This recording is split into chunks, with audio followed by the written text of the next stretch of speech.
kwa kuwa mkutano wa kazi upo, mimi nataka nipite kwa muhtasari tu yale niliyoyaahidi wakati naomba kura mwaka 22 na jinsi gani tumeyatekeleza, lakini ufafanuzi zaidi taarifa ya chama itaeleza, lakini bado kuna kitu kinaitwa makala kimeandaliwa, kitadadavua kwa kina zaidi.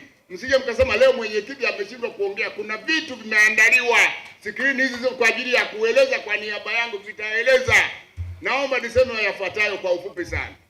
La kwanza, wakati tunachagua mimi na wenzangu, tuliahidi tutafanya ziara walau mara moja kwa kila kata. Kazi hiyo tumeifanya, hatukufanya? Sasa Mungu atupe nini jamani? Miaka ambayo hatukufanya ziara, ni miaka miwili tu.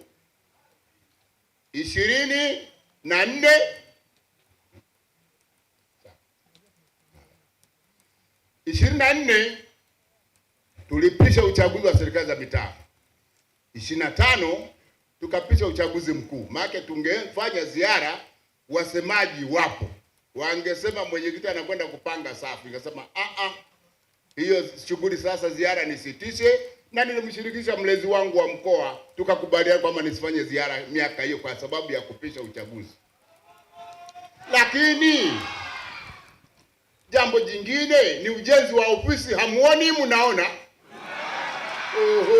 Hamuoni? Jambo jingine tulisema tutasimamia uchaguzi kwa haki. Je, uchaguzi hatukusimamia kwa haki? Waheshimiwa madiwani, waheshimiwa wabunge ni mashuhuda. Hayo ni machache ya mambo tuliyoahidi, lakini tumeyatekeleza mengi sana. Mimi ni mmoja, nyinyi nawahitaji kwa jambo gani? Tukijenge Chama cha Mapinduzi. Sasa nisimalize utamu, nipozi kidogo, nifungue kikao, mambo yashushwe, mwisho tutaambizana. Je, mnasemaje? Mtasema kidumu Chama cha Mapinduzi. Lakini la kwanza, Mheshimiwa Mwenyekiti, ni kupongeze wewe binafsi kwa uongozi wako. Uongozi wako unaojenga mshikamano kwenye mkoa, lakini kubwa zaidi unaojenga misingi ya uwajibikaji kwetu sisi watendaji wa serikali, lakini vile vile kwa chama chetu.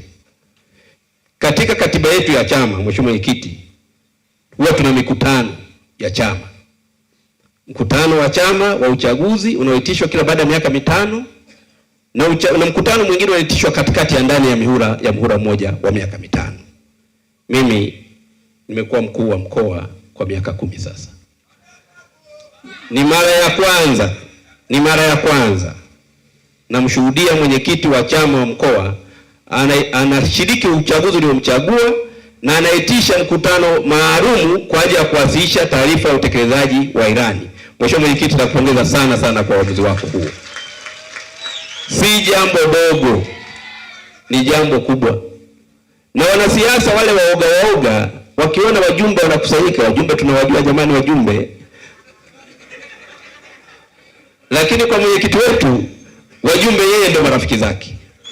Ndio maana akasema tutafanya mkutano tukimaliza uchaguzi mkuu, na mkutano nataka tuufanyie kwenye jengo letu la mkoa ambapo tunajenga hivi sasa. Mheshimiwa Mwenyekiti, nakupongeza sana kwa uamuzi wako ulioufanya.